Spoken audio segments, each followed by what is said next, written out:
Hello everyone. Very good morning to all of you. उम्मीद करता हूँ आप सभी फिट एंड फाइन होंगे। आज के दिन की शुरुआत करेंगे 19 जनवरी 2024 के करंट अफेयर के साथ।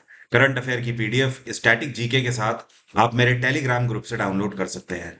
मेरे टेलीग्राम का ऑफिशियल लिंक वीडियो के डिस्क्रिप्शन में सबसे ऊपर दिया हुआ है। सबसे पहले तो बात कर लेते हैं कल के क्वेश्चन की। मैंने आपसे कल ये सवाल पूछा था कि ग्रेट सैंडी नाम का जो ये डेजर्ट है, ये कौन से देश में पड़ता है? तो इसका सही आंसर ऑस्ट्रेलिया है। आप सभी लोगों ने, ज्यादातर स्टूडेंट्स ने सही आंसर दिया है। और जो पहले तीन स्टूडेंट हैं उनके नाम है समरमा। इसके अलावा यूजर नेम से एक स्टूडेंट की आईडी है। और तीसरे हैं पीयूष। ये वो तीन पहले ऐसे स्टूडेंट हैं जिन्होंने सबसे पहले और सटीक आंसर दिया है। अब जानते हैं ऑस्ट्रेलिया के बारे में। चलिए इधर आ जाइए। ऑस्ट्रेलिया का मैप आपको दिखाई दे रहा है। ऑस्ट्रेलिया को ओशनिया भी बोला जाता है, या फिर ओशनिया कॉन्टिनेंट भी आप इसे बोल सकते हो। उसका कारण क्या है कि ये एक ऐसा महाद्वीप है जो कि चारों तरफ समुद्र से घिरा हुआ है, ओशियन से घिरा हुआ है। इस वजह से इसको ओशनिया बोला जाता है। एक और इंटरेस्टिंग बात आपको ध्यान रखनी है। ऑस्ट्रेलिया के अंदर कई सारे डेजर्ट्स हैं। जैसे कि यहाँ का जो सबसे बड़ा डेजर्ट है उसका नाम है ग्रेट विक्टोरिया डेजर्ट। क्या नाम है? Great Victoria desert. तो आपसे एक क्वेश्चन पूछा जाता है कि which is the largest desert of Australia, तब आपका आंसर होगा ग्रेट विक्टोरिया। इसके अलावा यहाँ पे तनामी डेजर्ट भी है। ग्रेट सैंडी तो मैंने आपसे पूछा ही था। यहाँ पर गिब्सन नाम का भी एक रेगिस्तान है। आपको ये जानकर अचंभा होगा, ऑस्ट्रेलिया पूरे दुनिया में एक लौता ऐसा महाद्वीप है जिसका 70% हिस्सा रेगिस्तान है। सिर्फ बात आ रही है समझ?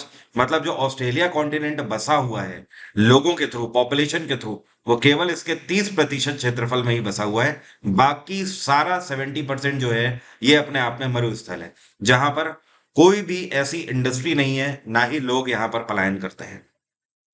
और ऑस्ट्रेलिया की सबसे ऊंची चोटी, इसको बोलते हैं माउंट क्यूस्कू। क्या बोलते हैं? माउंट क्यूस्कू। अगर कभी भी आपसे पूछा जाए ऑस्ट्रेलिया की सबसे लंबी नदी कौन सी है, तो यह है मरे डार्लिंग। मरे डार्लिंग। अब शुरू करते हैं आज के करंट अफेयर। इसके अलावा कैपिटल्स की अगर बात करें तो ऑस्ट्रेलिया की कैपिटल है कैनबरा, मिस्र की कैपिटल है कायरो, और यूए की कैपिटल है अबू धाबी, और यूएसए की कैपिटल है वॉशिंगटन डीसी।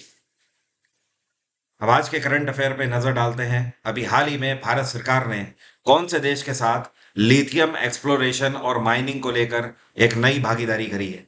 तो भारत सरकार ने अर्जेंटीना के साथ एक नया पैक्ट साइन किया है। अब देखिए है क्या, समझिए पूरा मैटर। लिथियम के बारे में मैं आपको पहले भी बता चुका हूं। आपको ये पता होना चाहिए कि आपके मोबाइल में लगी हुई जो बैटरी है वो भी लिथियम आयन बैटरी है। इसके अलावा आपके इलेक्ट्रॉनिक व्हीकल में, जैसे कि स्कूटी हो गई या कार हो गई ईवी, उन सभी में जो बैटरियां लग के आ रही हैं वो भी लिथियम आयन बैटरी है। आप कोई भी गैजेट, आम तौर पर जो भी आप रिचार्ज करते हो, मतलब आप बैटरी को रिचार्ज करते हो, बार बार चार्ज करते हो, जैसे कि डिजिटल कैमरा हो गए, लैपटॉप्स हो गए, इस तरीके के हर एक गैजेट में आज की डेट में लिथियम बैटरीज यूज हो रही हैं। टेक्नोलॉजी लगातार बढ़ती चली जा रही है, गैजेट्स लगातार बढ़ते चले जा रहे हैं। तो आप खुद समझ सकते हो लिथियम आयन की जरूरत भी कितनी बढ़ती चली जा रही है। और पूरे दुनिया में अगर बात करें तो गिने चुने ऐसे देश हैं जिनके पास ऐसा खनन है जहां पर लिथियम उत्पादित किया जाता है। एग्जाम्पल के तौर पर चिली इसमें हो जाता है, बोलीविया हो जाता है, दक्षिण अफ्रीका है, और अर्जेंटीना है। आपको ये जानकर अचंभा होगा कि चिली, अर्जेंटीना और बोलीविया, ये तीन ऐसे देश हैं जो कि पूरे दुनिया का 50% लिथियम का उत्पादन अकेले ही कवर कर लेते हैं। तो अब आप समझ गए होंगे ये एग्रीमेंट भारत और अर्जेंटीना के बीच में जो हुआ है ये कितना ज्यादा इंपॉर्टेंट है। इसके अंतर्गत अर्जेंटीना के अंदर जो भी माइनिंग करी जाएगी उसको भारत सरकार की तरफ से सपोर्ट किया जाएगा टेक्नोलॉजी से और फंडिंग से। और अंततः जो भी लिथियम का उत्पादन होगा उसमें भारत का भी शेयर होगा। अर्जेंटीना की कैपिटल है ब्रूनो आयर्स, और यहाँ के राष्ट्रपति हैं जेवियर मिली। क्या नाम है इनका? जेवियर मिली। बोलीविया की कैपिटल है सुक्रे, चिली की कैपिटल है सेंटियागो, और साउथ अफ्रीका की तीन कैपिटल हैं। एक तो है ब्लूम फाउंटेन, दूसरी है केपटाउन, और तीसरी है प्रिटोरिया। यह कौन सा संस्थान है जिसको साल 2022 से 23 के सत्र में फिनेंस के क्षेत्र में उत्कृष्ट कार्य करने के लिए आईसीएआई अवार्ड 2023 से सम्मानित किया गया है? तो यह है आरईसी लिमिटेड, जिसको बोलते हैं रूरल इलेक्ट्रिफिकेशन कॉरपोरेशन। इसकी स्थापना 1969 में करी गई थी, 1969 में। इसका हेडक्वार्टर है नई दिल्ली, और इस टाइम पे इसके मैनेजिंग डायरेक्टर हैं विवेक कुमार देवगन। कौन है? Vivek Kumar Devgan. Rural electrification corporation एक तरीके की नॉन बैंकिंग फाइनेंशियल कंपनी है और इसका काम ये है कि पूरे भारत भर में जितना भी ग्रामीण इलाका है उन सभी में बिजली पहुंचाना, ये इसका मेन उद्देश्य है। ये जो अवार्ड है, ये अवार्ड दिया जाता है institute of chartered accountant of India की तरफ से, तभी इसका ये फुल फॉर्म है आईसीएआई।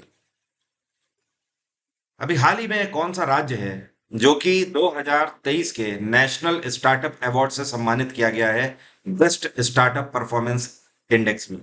मतलब कहने का कि ये कौन सा राज्य है जहां पर 2022 से 23 के सत्र में जो स्टार्टअप्स हैं इन्होंने सबसे बेहतर काम किया है। तो देखिए इसमें पूरे तरीके से एक लिस्ट जारी करी गई है सरकार के द्वारा और इस लिस्ट में रैंकिंग भी करी गई है। पहली जो कैटेगरी बनाई गई है ये बेस्ट परफॉर्मर स्टेट की बनाई गई है और इसमें हर एक कैटेगरी में दो दो कैटेगरी है, ए कैटेगरी और बी कैटेगरी। ए कैटेगरी में रखे गए हैं ऐसे स्टेट जिनकी पॉपुलेशन 1 करोड़ से ज्यादा है और बी कैटेगरी में वो रखे गए हैं जिनकी 1 करोड़ से कम है पॉपुलेशन।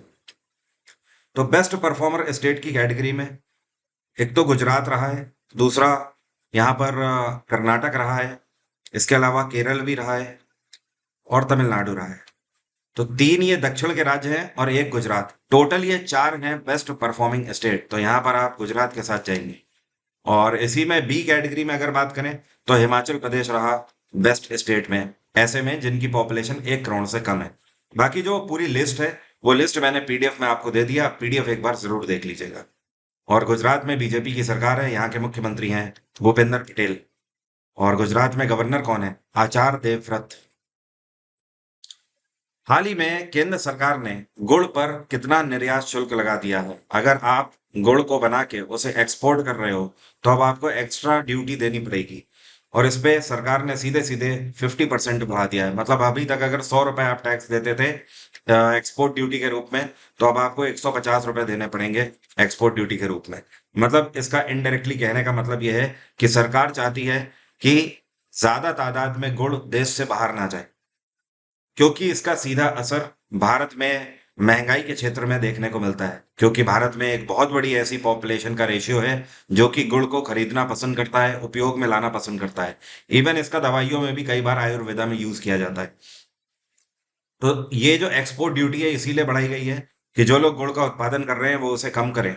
आपको बता दूं हर साल भारत 2 से लेकर 3 लाख टन गुड़ का निर्यात करता है, जो कि अपने आप में बहुत ज्यादा है। अगर आप रेवेन्यू के क्षेत्र में बात करें तो पिछले 1 वर्ष में भारत ने 101 मिलियन डॉलर का गुड़ बेचा है पूरे वर्ल्ड को। अभी हाल ही में इंडिया इंटरनेशनल साइंस फेस्टिवल का जो नवा संस्करण है इसका उद्घाटन कहाँ पर किया गया? इस बार इसका उद्घाटन हरियाणा में किया गया और हरियाणा में कहाँ पर? फरीदाबाद में इसका उद्घाटन किया गया। 17 तारीख को ये इनॉग्रेट किया है और 20 तारीख तक ये चलेगा, मतलब कल इसका समापन होगा। इंडिया इंटरनेशनल साइंस फेस्टिवल जो है इसमें दुनिया भर के कई सारे देश हिस्सा ले रहे हैं। स्पेशली इसको ऑर्गेनाइज किया जा रहा है department of space and department of atomic energy के द्वारा। इसका मेन उद्देश्य ये है कि जो साइंस है, कल्चर है, उसको और बढ़ाना। दुनिया भर के कई सारे कंट्रीज यहाँ पे आएंगे और भारत के साथ कई सारे कॉरपोरेट एग्रीमेंट भी साइन हो सकते हैं। और ये जो इवेंट आयोजित किया जा रहा है फरीदाबाद में, इस इवेंट में 17 तरीके की साइंस की जो थीम है वो प्रदर्शित करी जाएंगी। और हरियाणा में मनोहर लाल खट्टर की सरकार है, यहाँ के गवर्नर हैं बंडारू दत्तात्रेय।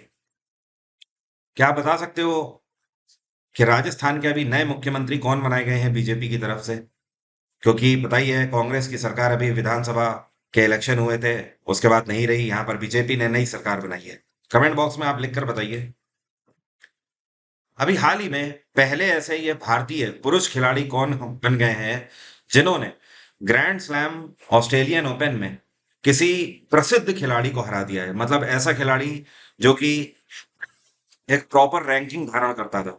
तो ये जो आपको पिक्चर में दिखाई दे रहे हैं ये है सुमित नागल और इन्होंने ऑस्ट्रेलियन ओपन में एक खिलाड़ी को हराया है जिसका नाम है एलेक्जेंडर बबलिक। क्या नाम है? एलेक्जेंडर बबलिक। और बबलिक कजाकिस्तान के खिलाड़ी हैं। इस टाइम पर दुनिया में 27वीं रैंक ये टेनिस में होल्ड करते हैं। तो ये अपने आप में एक इतिहास हो गया क्योंकि भारतीय खिलाड़ी जो है ये ग्रैंड स्लैम्स में उतनी पहुंच नहीं है हमारी, टेनिस में उतना हमारा लंबी हिस्ट्री नहीं रही है। तो इस वजह से अब धीमे धीमे भारत के खिलाड़ी भी छाप छोड़ रहे हैं टेनिस के अंदर। और अपार्ट फ्रॉम दिस अगर बात करें तो इनसे पहले एक भारतीय खिलाड़ी हैं जिन्होंने सिंगल ग्रैंड स्लैम का कोई पर्टिकुलर मैच जीता हो, और इनका नाम है सोमदेव देवरमन। सोमदेव देवरमन।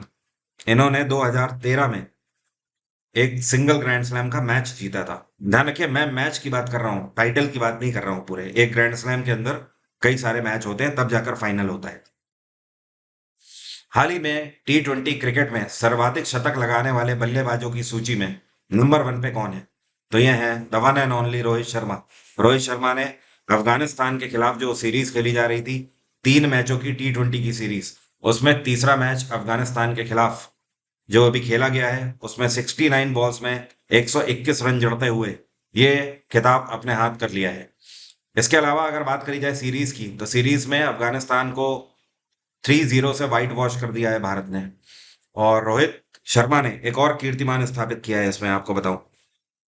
नया रिकॉर्ड इन्होंने विराट कोहली का भी तोड़ा है। वो रिकॉर्ड ये था कि अभी तक विराट कोहली T20 इंटरनेशनल के अंदर बतौर कप्तान 1570 रन बनाने वाले इकलौते ऐसे खिलाड़ी थे। अब रोहित शर्मा बतौर कप्तान विराट कोहली को पीछे छोड़ के 1573 रन बना चुके हैं T20 इंटरनेशनल में। और अभी तक जो यहाँ पर हंड्रेड्स की बात करें तो T20 में कुछ लोग ऐसे थे जो कि 4 सेंचुरी लगाकर टॉप पर थे, जिसमें थे ग्लेन मैक्सवेल, सूर्य कुमार यादव। तो इन दोनों को पछाड़कर अब रोहित शर्मा 5 शतक लगाने वाले T20 में इकलौते ऐसे खिलाड़ी हैं। अभी हाल ही में आईसीसी की तरफ से ये कौन सी महिला न्यूट्रल अंपायर हैं जिनको बाइलेटरल सीरीज के लिए पहली बार नियुक्त किया गया है? मतलब ऐसा पहली बार हुआ है कि 2 आईसीसी इवेंट्स के लिए एक ही महिला अंपायर को नियुक्त किया गया हो। तो ये जो आपको पिक्चर में दिखाई दे रही हैं, इनका नाम है स्यू रेडफर्न। क्या नाम है? स्यू रेडफर्न। और ये कहाँ से बिलोंग करती हैं? ये इंग्लैंड से बिलोंग करती हैं। आईसीसी विमेंस चैंपियनशिप और T20 दोनों के लिए इनको अपॉइंट किया गया है। आईसीसी की अगर बात करें तो इसकी स्थापना 1909 में करी गई थी। आईसीसी का हेडक्वार्टर है दुबई, और इस टाइम पे इसके प्रेसिडेंट हैं ग्रेग ब्रैकली। क्या नाम है? ग्रेग ब्रैकली। मैंने कल के वीडियो में आपको बताया था कि अभी हाल ही में डेनमार्क के किंग कौन बने हैं, क्या आप बता सकते हो? डेनमार्क के नए किंग बने हैं फ्रेडरिक फ्रेडरिक टेन। ठीक है, ध्यान रखेंगे आप। अभी हाल ही में ये कौन है जिनको इंजीनियरिंग प्रोजेक्ट इंडिया लिमिटेड के नए डायरेक्टर के रूप में अपॉइंट किया गया है? तो इंजीनियरिंग प्रोजेक्ट इंडिया लिमिटेड जो है, ये एक पब्लिक सेक्टर यूनिट है, और अब से इसके नए डायरेक्टर होंगे सुनील दाहिया। सुनील दाहिया इससे पहले इसमें सीनियर जनरल मैनेजर की पोस्ट पे राजस्थान में कार्यरत थे। अब सीधे सीधे ये बोर्ड ऑफ मेंबर्स में भी शामिल हो गए हैं, और अब पूरा पदभार भी संभालेंगे ये। अभी हाल ही में ये कौन सी चीज है जिसके लिए गुजरात को जीआई टैग मिला है? और ध्यान रहे, ये गुजरात का दूसरा फ्रूट जीआई टैग है। मतलब इससे पहले एक फल था जिसके लिए जीआई टैग मिला है गुजरात को। तो मैं आपको बता देता हूं, पहले आम के लिए गुजरात को जीआई टैग मिला था, और ये जो स्पेशल आम की प्रजाति है इसको बोलते हैं गिर केसर मैंगो। क्या बोलते हैं? गिर केसर मैंगो। ये गिर के जंगलों में आम मिलते हैं। तो इनके लिए जीआई टैग मिला था साल 2011 में गुजरात को। उसके बाद किसी भी फल के लिए जीआई टैग नहीं मिला। अब ये दूसरा फल है जिसका नाम है कच्ची खारिक। क्या नाम है? कच्ची खारिक। और दरअसल ये खारिक क्या है? ये खजूर है। ठीक है। और ये खजूर कहाँ पर उगाया जाता है? ये गुजरात के कच्छ वाले रीजन में उगाया जाता है। स्पेशल तरीके का एक खजूर है। इसका कलर भी बहुत ही यूनिक सा है। तो इसके लिए जीआई टैग अब गुजरात को मिला है। अब गुजरात के पास टोटल फ्रूट्स को लेकर 2 जीआई टैग हो गए हैं। अपार्ट फ्रॉम दिस, पिछले कुछ समय में, पिछले 1 से 1.5 साल में अगर बात करें तो भारत को और भी कई सारे जीआई टैग मिले। जैसे कि गोवा के काजू के लिए जीआई टैग मिला है, जिसे कर्नल कैश्यू भी बोलते हैं। और आसाम को गमोछा के लिए जीआई टैग दिया गया, जिसे यूपी बिहार में गमछा बोला जाता है। पश्चिम बंगाल को यहाँ के तंगेल के लिए, और यहाँ का काला नुनिया राइस है जिसके लिए जीआई टैग मिला है। और जम्मू कश्मीर का ये कौन सा डिस्ट्रिक्ट है जिसको केसर के लिए जीआई टैग दिया गया? तो ये है जम्मू कश्मीर का किश्तवाड़ डिस्ट्रिक्ट। तो ये सब आप ध्यान रखिएगा। अभी हाल ही में यह कौन सा बैंक है जिसको पछाड़ते हुए एलआईसी भारत की ऐसी पीएसयू बन गई है जिसका कैपिटलाइजेशन सबसे ज्यादा है, मतलब जिसके पास बाजार में पूंजी सबसे ज्यादा है। तो एलआईसी ने स्टेट बैंक ऑफ इंडिया को पछाड़ दिया है, एसबीआई को पछाड़ते हुए अब एलआईसी के पास जो पूंजी है वो 5.8 लाख करोड़ की हो गई है, और जो एसबीआई के पास थी ये करीब करीब 5 लाख करोड़ के आसपास थी। एलआईसी की स्थापना 1956 में करी गई थी। इसका हेडक्वार्टर है मुंबई। और एलआईसी के इस टाइम पे चेयरपर्सन कौन है? ये है सिद्धार्थ मोहंती। इसी के साथ एलआईसी भारत की वो पब्लिक सेक्टर यूनिट हो गई है जो कि सबसे ज्यादा वैल्यूएबल है। और सेकंड नंबर पे एसबीआई है। एसबीआई की स्थापना 1955 में करी गई। हेडक्वार्टर है इसका मुंबई। और एसबीआई के चेयरपर्सन है दिनेश कुमार खारा। हाल ही में ध्यान रखिएगा, इनको इंडियन ऑफ द ईयर का टाइटल भी मिला है बिजनेस के क्षेत्र में, दिनेश कुमार खारा को। बाकी एचडीएफसी बैंक जो है इसकी स्थापना 1994 में करी गई। आईसीआईसीआई बैंक भी 1994। Axis bank 1993। एक्सिस बैंक का हेडक्वार्टर है मुंबई। आईसीआईसीआई का है वडोदरा। और एचडीएफसी का भी मुंबई है। अभी हाल ही में कौन है जो कि ईस्टर्न नेवल कमांड के चीफ स्टाफ ऑफिसर के रूप में अपॉइंट किए गए हैं? तो भारतीय नौसेना की जो ईस्टर्न नेवल कमांड है जो कि विशाखापत्तनम में है, अब इसके चीफ स्टाफ ऑफिसर होंगे कब से? शांतनु झा। कौन होंगे? शांतनु झा। और पिछले महीने ही इंडियन नेवी डे मनाया गया था, 4 दिसंबर को। और भारतीय नौसेना की स्थापना 1950 में करी गई थी। इसका हेडक्वार्टर है नई दिल्ली। और इस टाइम पे एडमिरल है आर हरि कुमार। आप सभी मुझे इंस्टाग्राम पर फॉलो कर सकते हैं। मेरी इंस्टा की आईडी है ऊपर लिखी हुई है, वरुण अवस्थी 07। अब मेरा आज का सवाल आपसे, आप में से कितने लोग बता सकते हैं कि 2022 के जो कॉमनवेल्थ गेम्स हुए थे इसमें भारत ने कितने मेडल जीते थे? कमेंट बॉक्स में जल्दी से लिखकर बताइए। 2024 के आप किसी भी एग्जाम के लिए जा रहे हो, क्योंकि आपको पता है वैकेंसी इस बार भरपूर है, ऊपर से इलेक्शन लगे हुए हैं, वैकेंसीज जल्दी जल्दी क्लियर भी होंगी। तो 2024 में आप किसी भी एसएससी एग्जाम की तैयारी कर रहे हैं या फिर आप किसी भी स्टेट की एग्जाम तैयारी कर रहे हो, चाहे वो पुलिस का एग्जाम हो, पीसीएस का एग्जाम हो, या फिर आप सीडीएस के एग्जाम के लिए जा रहे हैं, हर एक एग्जाम के लिए आप इसमें से मेरा जीएसजीके का foundation batch exam engine application पे अवेल कर सकते हैं।